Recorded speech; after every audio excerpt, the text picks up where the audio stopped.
Salam tani, sahabat mitra tani. Hari ini tepat tanaman padi kita berusia 55 HST. Hari ini tanggal 3 April 2026. Kita akan melihat secara langsung padi Sri Dewi yang sudah memasuki usia 55 HST di lahan tada hujan, yang saat ini sudah memasuki fase generatif. Ya, kita lihat ini tanda sudah memasuki fase generatif, daun bendera sudah tegak. Ya, salah satu keunggulan padi Sri Dewi di lahan tada hujan ya seperti ini. Ya, karena memang karakternya tidak terlalu suka air, ya pertumbuhannya jauh lebih maksimal.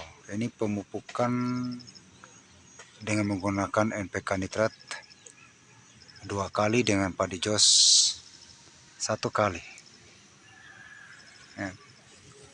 Nanti kita akan lakukan pemupukan lanjutan lagi dengan menggunakan padi jos, paket padi jos yang ada padi fitnya, insektisidanya, dan sama fungisidanya, termasuk zat pengatur tumbuh.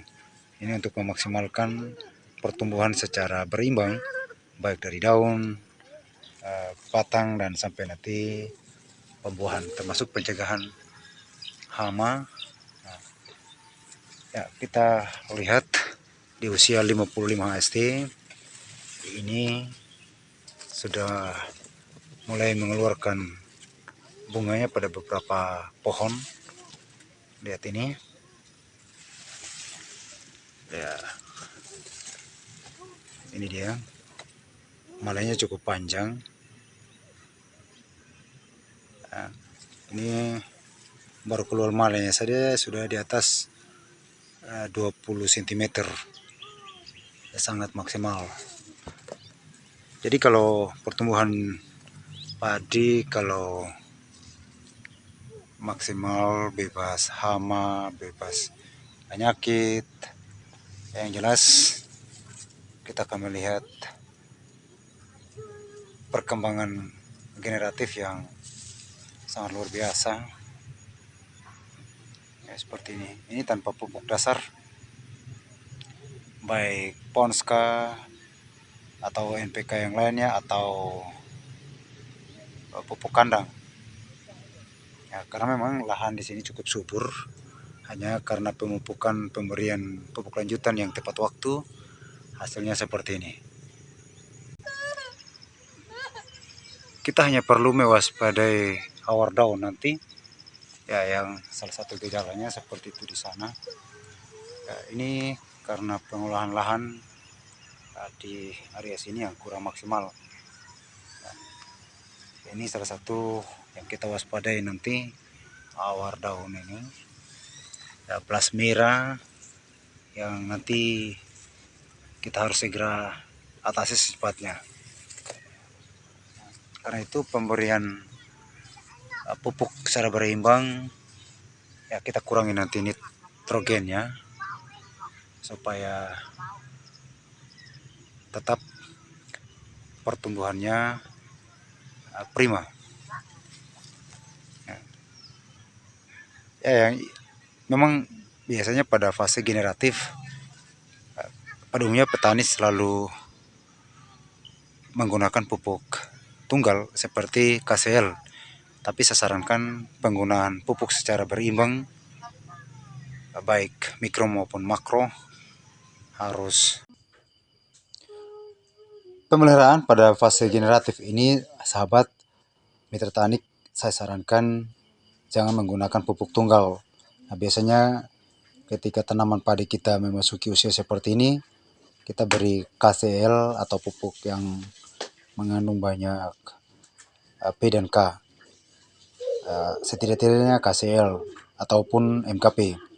Tetapi kalau alangkah lebih baiknya pemberian pupuk yang berimbang saat ini dengan teknologi modern yang makin bagus, kita temukan ada di paket padi jos Nah, di paket padi jos pada usia generatif itu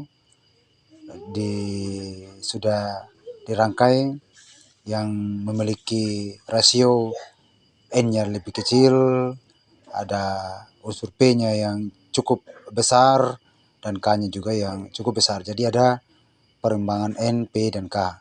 Nah, tidak hanya unsur P yang dominan atau unsur K, tetapi di situ untuk fase generatif, tiga komponen tadi N, P, dan K-nya ada, ditambah dengan hormon pertumbuhan, nah, yang mengandung auksin, gibberellin, dan sitokinin. Dan biasanya komponen ketiga tadi itu auksin, gibberellin, dan sitokinin ada pada produk yang namanya Boster dan Gipro. Nah, kalau berdasarkan pengalaman saya, sahabat mitra tani, selain pemberian pupuk makro tadi yang ada pada padi jos, saya juga barengi dengan pemberian pupuk organik yang lebih komplit unsur haranya yang terdapat pada POC NASA.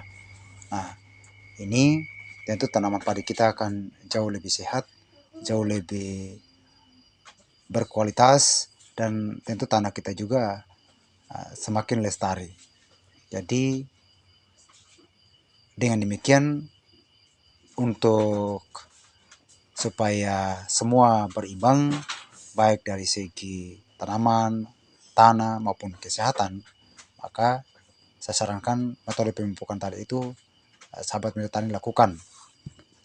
Nah, untuk kembali pada padi Sri Dewi ini, memang padi Sri Dewi sebagai salah satu jenis padi unggulan karena merupakan golongan hibrida. Salah satu keunggulannya pada lahan kering sangat bisa bertahan jauh lebih baik dibandingkan dengan beberapa jenis padi lainnya. Tapi ada pengalaman kecil saya untuk padi inbrida seperti Inpari juga cukup unggul di lahan kering. Demikian video ini sahabat, semoga bermanfaat dan salam tani.